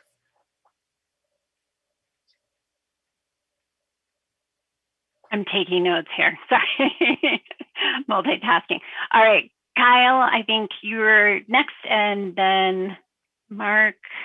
Looks like Yvonne, you might have your hand up too. So let's start with Kyle. So I'm just going to echo a few of the things that have been said tonight, which is kind of stating the obvious, but this is why this is important, which is, I mean, we've all talked about NIMBYism and the fact that if you ask the neighbor next to you, do you want this? They're going to say no. We know that. That's not a secret. That's not a, but what we're asking the city of Littleton to do is to look at the big picture and say, what's best for the health and the overall longevity of this community in this city. And so that's why we need to think about the zoning code from a really taking the political neighborhood process out of it. And because and I think a few folks have hit on it too, is developers are chickens. Okay, they will shy away from anything that looks like it's not going to happen if they're risk averse, right? So, and the reason nobody comes to Littleton is because Littleton is risky, because there's no certainty of anything to get built in Littleton. What that does is it adds costs. All these things that we've heard from a few of the folks tonight. And so, so what that means is we look at this code, and if we decide as a community, and the Housing Task Force opinion, that housing needs to be front and center in terms of how we redevelop these corridors and how we think about it, that we make that, I don't know what you want to call it. If everybody has different terms, use by right, administrative, some sort of zoning guarantee that helps eliminate or not eliminate, but decrease the risk associated with these redevelopment opportunities, because they are more expensive a lot of times to demo something or to do all this. It's a lot more expensive than greenfield development can be. And so consequently, if we want to encourage development to come here, we need to have a path. We need to show a way and say, this is what we want here in Littleton, and we've been prescriptive around it, and this is what we want to see here, and we will encourage that, and we will allow that, and you'll find that money will flock to our community in terms of reinvestment. And that's really, I think, the overarching hope of what we're trying to see here with this. Again, the Housing Task Force saying, let's have a code that really encourages some missing middle, some higher density, some filling in the gaps here on these corridors, because that's really what will activate these corridors too. Because right now, I mean, Littleton is a great example. Littleton Boulevard is a great example. What a cool boulevard that could really be if we activated it. And it's just got so much missing right now, where it just doesn't, the energy's not there, right? And so, so that is really, a key hope, I think, that we see as well from a walkability standpoint. But that's the message, I guess, I want to make sure that this group hears, which is we need to advocate for housing. We need to be clear that we want it, and this is what we want, and this is how you can get it, and all of a sudden developers will come back, hopefully, to Littleton. So Mark and Vaughn, I'll get to your question in a second, but I if I can just popcorn here for a second. You used two terms when you were just talking, Kyle, and one of them was activating Littleton Boulevard would be really cool. Yep.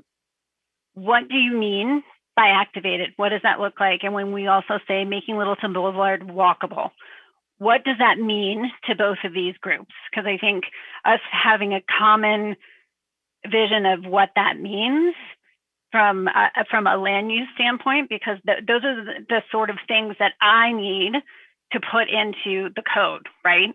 I need to hear these things, whether tangible things that we can be very clear to developers, this is what we need to have an activated corridor and a walkable corridor that also addresses our housing needs. So Kyle, go. Well, to activate it means that there's going to be redevelopment of it, essentially, and it's mostly going to be on the north side, right? With the exception, because a lot of the south side is already single family homes. But just if you take it from Broadway to Main to the bridge, essentially, that's that opportunity to be able to start filling in these holes, and I think that will get. Again, I mentioned developers are chickens, right? They will flock to, if there's someone else is doing it, they'll do it as well. And if they see a path, and so I think if we could create that path and that opportunity for developers, then they would jump on it, and they would create, whether it be, we're going to want some ground floor retail in some cases, but not all the time. It doesn't need, it could be some brownstones here and there, but you want people living there. You want people shopping there. You want people living there. That's really what I'm talking about when I say activate, which is, hey, I'm going to go walk over to whatever from where I live now, right? And so we just don't have that right now. And it's nice because it is a corridor, but it's not heavily trafficked, right? I mean, so it's not like a Broadway. Broadway is not something where you think, oh, I'm going to go walk up and down Broadway, right? But Littleton has that appeal, right? Because it's a lower scale road. So so that's what I think of when I think of activating it. Hey, Kyle, if I could jump in Yeah, here. please. And Thank you. Jennifer, this actually is just, now you don't have to call on me because it was exactly what I wanted to touch on. But essentially, activating specifically Littleton, the Littleton Boulevard corridor and making it walkable is, if I could steal from Eric and Emily, it's to expand the downtown and to build more of what you like. And so density, higher stories, things like that don't mean that you're going to ruin the character. In fact, you can enhance the character of Littleton by building more of the things that we already love about the downtown. And so expanding the downtown to Littleton Boulevard is one way that you activate it. And that's also downtown, you park and you walk around. That's what you do there. And that's exactly what we would love to see happen with Littleton Boulevard. And so with, whether it's design overlays or datum line management, whatever it may be, you can have higher buildings and you can have great character with setbacks and things like that. And at the end of the day, continue to create opportunities of what we already love about Littleton. And so if I could just flip that conversation from being afraid of what might come to getting more of what we love, then I think we've got the right mentality about where Littleton could be in the future. That is excellent. Okay, can I hear from a planning commissioner on this? Just so I want to get all perspectives. So Mark, you had your hand up, so I'll go with you first. But planning commissioners, don't be shy. Just a little clarification. Littleton Station happened because the much deeper, much larger piece of property, they were able to do the 4-story building there, which looks like 3-story, except they set back the upper level. And they did the townhomes on the backside, but more land allowed them to get the parking to work and get the density. I'm aware of that. Yeah. Okay. But the front building, the 3-4-story building, could work well on Littleton Boulevard. You want to activate the street. Here are 3 or 4 points. You build, the buildings are closer to the street. Maybe the 3rd story is set back. If it's a 4th story, that's set further back. So you have stepping, you have steps, you have undulation of the facades. The parking is to the side or to the rear. You have green strips that are along Littleton Boulevard.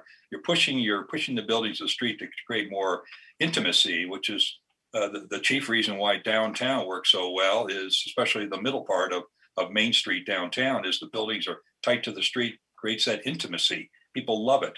That's why they're always flocking there. Any kind of festival, everybody's crammed into the center 2 blocks.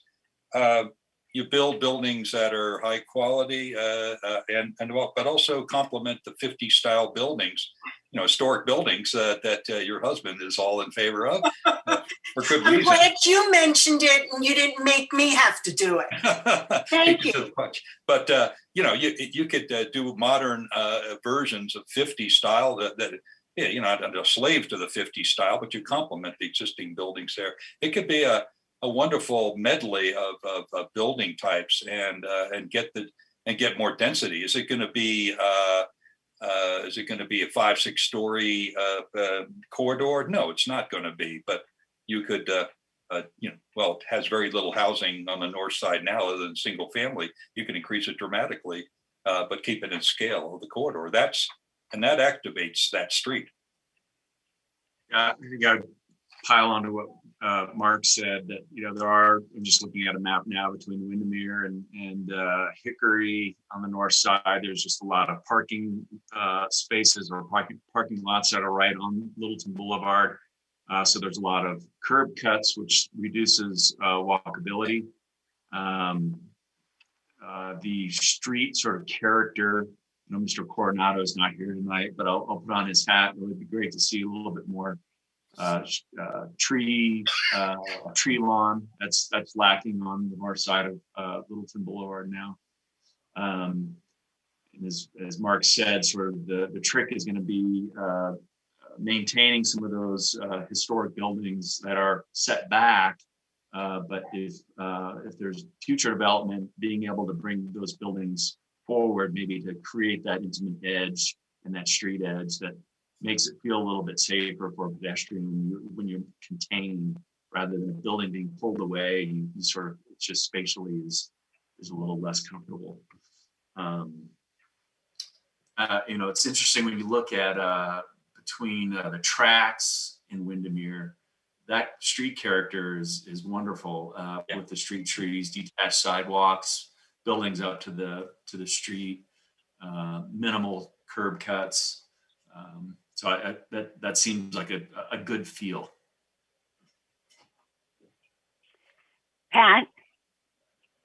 I really don't have much to add. I think Mark and Dan covered it. I'll offer a tiny little bit of historic perspective, having lived off of Littleton Boulevard for 35 years, probably more. The boulevard has changed very little. And it seems to be very static. And I think Mark and Dan have talked about all kinds of ways to activate. I almost feel like that's a little unfair question, Jennifer. I mean, I almost feel like you have to be looking at it from the point of view, we should not be doing anything that is too auto-oriented, that's not pedestrian-oriented, that makes it, we want the neighborhoods to feel like Littleton Boulevard is for them too. That it offers amenities for them, whether it's more restaurants, a coffee shop, or coffee shops. I don't know what these things are, but we're not heading in a good direction with Littleton Boulevard. And obviously we've been pathetic for so many years not updating our comp plan. I mean, it's a very sad thing that this ginormous gas station is going in on the north side, just near Chipotle. So we have a lot of work to do because even as we sit here trying to make things better, it's taking a big step backwards, really. So everything that we do has to be for pedestrians and for the neighborhoods and things that enhance, that make it a walkable place that you want to be. We're zeroing in on Or 8:30. No, we're zeroing in on 8:30, but we're spending a lot of time talking about Littleton Boulevard. Broadway obviously can take a greater density of housing. There's that, what do you call it, that bus nodal point, the thing that's being worked on with RTD, I guess, and the various cities up and down Broadway corridor. That BRT, the bus rapid transit. Okay.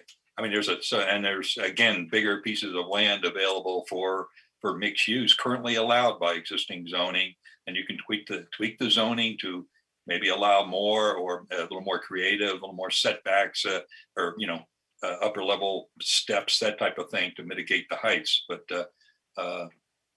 Broadway's a wonderful opportunity to. Is it walkable? Not as much as Littleton Boulevard or downtown, but every corridor is not going to be the same. But it could be. I mean, that could be a goal for Broadway, so that people can move around a lot more comfortably on foot.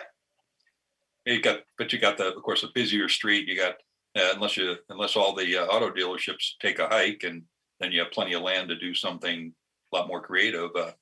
It has its limitations, as well as opportunities. Yeah, Mark, I think you're absolutely right about that. A corridor like Broadway is definitely one where you're not necessarily considering something mixed use as heavily as you would on Littleton Boulevard, but that is an area where we can absolutely build higher density housing and housing specific developments, not necessarily mixed use developments. I'll just add, I think I love this conversation about essentially what we're talking about is making places that are more for people as opposed to for cars. And that's the kind of a cliche, I think, in the planning industry, but it is also something that definitely needs to be focused on. And I think the second part of that, though, is also more people, not just places that are more for people, but also more people. So I think in the interest of creating places that have intimacy with low setbacks and no curb cuts, et cetera, which are all, I will endorse those and die on that hill along with all the rest of you. We also need to keep a focus on making sure that there are enough people in those corridors to support those coffee shops, to create a vibrancy, because they're the ones that are stepping out of their brownstone to go walk down the street to meet a friend for lunch, right? Yeah. And then, so I think that's absolutely essential. I would say along this conversation about, you know, this new gas station next to Chipotle that I don't think anyone on this call is probably that excited about, and other sorts of issues that have been brought up. This is where I have to totally plead ignorance, but it seems like there's an opportunity to provide concrete examples in the form of maybe pre-approved plans or something like that to potential developers, especially if we're talking about small site development, where if somebody who maybe has between them and some friends has $1 million to go build a $5 million apartment building, they might not have the resources to think really big picture, master planning, all of that. But if there was a nice sort of missing middle or medium density project that I know cities across the country do this on occasion. Yep, I've heard that for ADUs. Mm-hmm. Yeah. And I would think that some of this sort of medium density, higher quality character, higher quality construction, if we were to provide the development community with pre-approved plans or very concrete examples of things that could get built, we might be putting some architects out of a job. So I apologize for that. But to Kyle's point, there would be no shortage of people that will be showing up with money wanting to do it. Jennifer, could you take the picture off the screen, get back to the faces in the crowd? Yeah, Eric, thank you. Thank you. I believe Kelly, you have your hand up. You're on mute if you're talking. Can you hear me now? Yes. Okay. I know there's a lot of talk about, I love this discussion tonight, by the way. This is amazing. I know there's a lot of talk about Bellevue, Broadway, Littleton Boulevard. Let's not forget Santa Fe, though. Santa Fe is a great opportunity also for development, especially because we have not one, but 2 light rail stations in the city of Littleton. And how cool would that be to be able to connect those housing developments with our downtown and the light rail station at Mineral, and everything in between, the bike path along the Platte River Trail. It's just such a, if you think about it, it's mind blowing, and it's a great opportunity, and I hope that we take full advantage of it. Kelly, I've always said that Santa Fe for redevelopment and possibilities is number 1 and number 2 on the hit parade. Everything else is 2, 3, and 4, or 3, 4, 5. You know, it's that important. Santa Fe's it. That's our greatest opportunity. And adding more people along Santa Fe will help connect the rest of the city to the river. Like that's that bridge that can occur. All right. Anyone else have their hand up at the moment? Any other? Yvonne does. He's being very polite, but he has his hand. Okay, Yvonne. Yeah. So, last comment from me for the night is just in regard to the map, and I do appreciate the work that was done to put this map together, and thank you for providing that to us. The comment I'll make is the last line here: average density needed to meet The 2040 target is 9.25 units per acre. And assuming that all of these, I think, acres were to be developed as housing, that would be great. But I would just implore that obviously that DUs per acre ratio be much higher than 9.25 because we're going to fall, grossly short of that if we go by a number that is even 3 or 4 times that. Good point. Okay, well, if there's any other, Dan? I had one quick question, and Kyle, you just plug your ears. Has the discussion of the sort of lever or the tool of requiring affordable or attainable housing ever been brought up? It's either provided or pay fee in lieu of to a fund. Oh, Reed's going to talk about it. I was going to say, Reed or Kathleen, do you want to address that? I'll ramble for a little bit, and then Kathleen can clean it up like she normally does. I think that's part of what council will be looking at is, as we go down the corridor, one of the things that, and I can't remember what we labeled it as, but I know housing is a topic that's going to be coming up. I mean, there's a variety of ways that you can incentivize, affordable, attainable housing, whether that's, changing up lot lines, adding height. Density is obviously something that does that.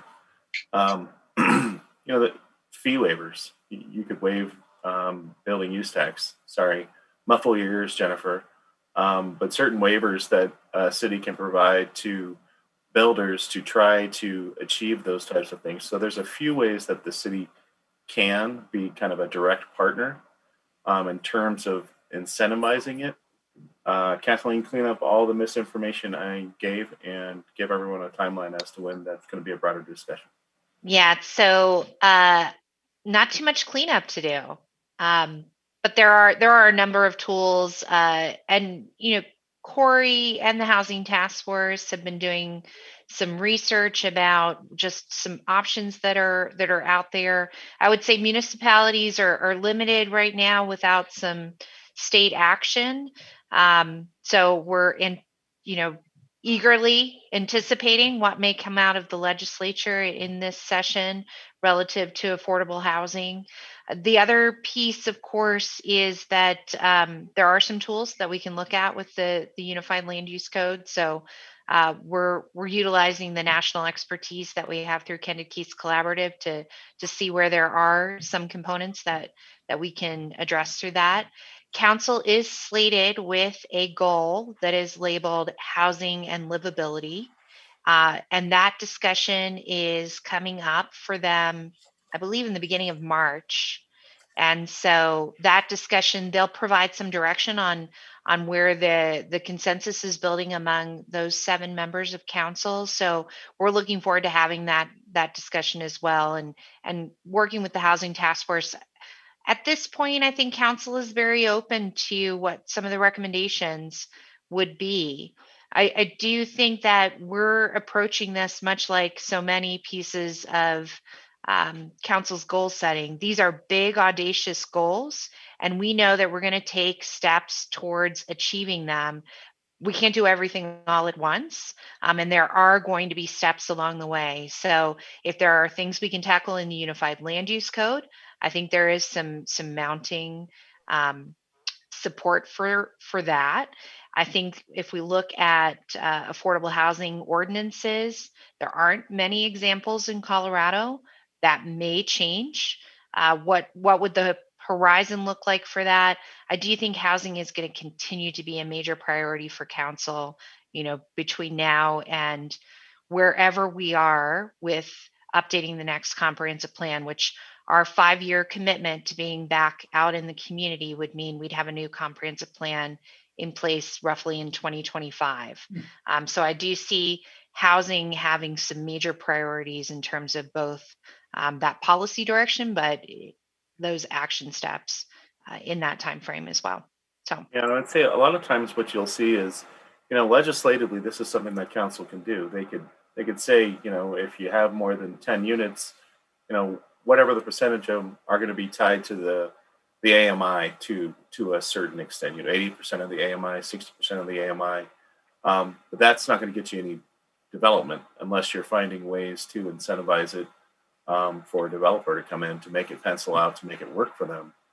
So what's the city giving up as it relates to that, as it talks about height or setbacks, things like that, to help it pencil out. So certainly a big discussion that council needs to have at some point soon. Well, we're a little bit past our unofficial closing time. Anybody else? Kyle has his hand up. Okay.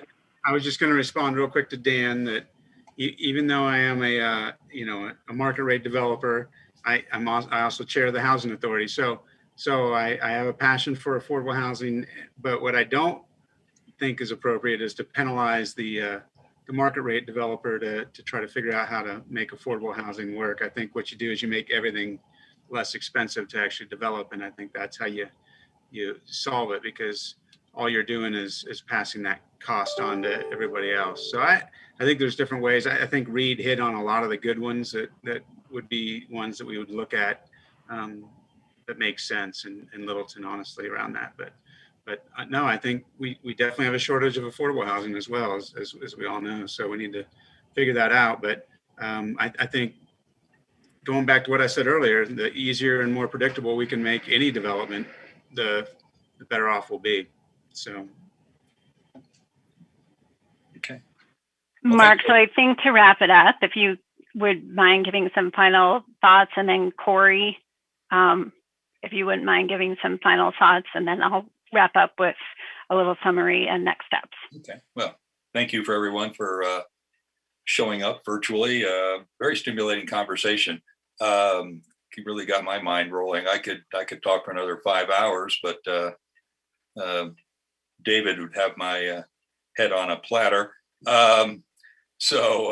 Any rate, one thing, if staff could do this, I'd love to have some one-on-one conversations with some of the housing people. If nobody has an objection, could you put out a list of Planning Commission email addresses and the Housing Task Force emails, and then we can get together perhaps one-on-one. And I'd love to talk to a few of you. So many other things have come up in my mind to talk about. As long as everyone on this call is okay with that, I am happy to provide that information. I see no thumbs down. I saw 2 thumbs up. Oh, sorry, Reed. You're a non-voter. Okay, thank you. Well, I'll speak for Reed here for a second. I love it when I can speak for Reed. We just need a reminder to all of you, at least on the Planning Commission, this doesn't apply to the task force, that please do those individually and not as a group. Right, Reed? Okay. We got a seal of approval. Arf. Okay. Mark, I don't have anything planned tonight. If you want to go for another 5 hours, I'm sure that'd be fine. Once again, I fear David. Okay. And Bruce is getting tired. Thank you all. Staff, you got anything else to say? And we'll wrap it up.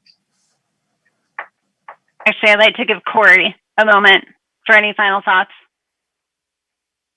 Sure. I very much appreciate the discussion tonight. I know the Housing Task Force is super excited about all the potential opportunities in the corridors. Housing is such an important thing. There's so many layers to housing, how it impacts education and our students and employers and businesses. Just so many layers that housing impacts. So this is our chance and opportunity right now in the corridors to make a huge difference, and in the future, present, like Emily said, and very much in the future as well, and to serve a lot of different needs of a lot of different people. So I appreciate all of your time and consideration in this, and look forward to a lot more discussion over the next several months. Is super important time right now. So thank you. Jennifer, do we have any future meeting scheduled with the Housing Task Force? So Kathleen and I had discussed that. We were looking at after we kick off the neighborhood building block, we would like to get you guys back together. We'll also at that time maybe have some draft language and concepts from KKC on the corridor stuff that we could discuss. But I was thinking probably, if this works for the Housing Task Force, probably be looking at your first Planning Commission meeting in April for a possibility. So Corey, I'll kind of shoot you a couple dates that would work for Planning Commission, and then you can check with your Housing Task Force. So it would either be that one or the second one in March were the two that we were looking at. Okay, thank you. On that. With that said, I think we are adjourned. Thank you very much. And just quickly, as a reminder, we do have that studio on Wednesday, which we're experimenting with Wednesday night. It seems to be going well. We've got 109 people registered. So if you haven't already, please join us. And Mark, if I can add one more thing. Well, we've now reconvened. Yes, Jennifer. Sorry. Yes. What Kathleen said, I mean, please be involved in the process and spread the word that we have these Envision studios. Staff is also going to be starting a series of kind of smaller discussions and survey opportunities. So we'll be getting those out and sharing them with you. But I think my overarching comment to both of these groups is, in Littleton, we are at this incredibly unique position that we really, truly can impact not only now, but the future of this city. And it's going to take partnerships, and it's going to take outside the box thinking. And how cool would it be to put Littleton back on that forefront of creative, community-driven development? And also preservation at the same time. So it's both of those balancing. So I applaud you for doing this tonight, and I encourage you to keep going and keep the discussions going and keep thinking outside the box. Okay, one last chance, anyone? Terrific meeting, really. Yes. Just an outstanding session tonight. Couldn't agree more. Thank you, everybody. Yeah. Thank you all. For your time, guys. Have a great night. We're officially adjourned here. Thank you. Thanks, guys.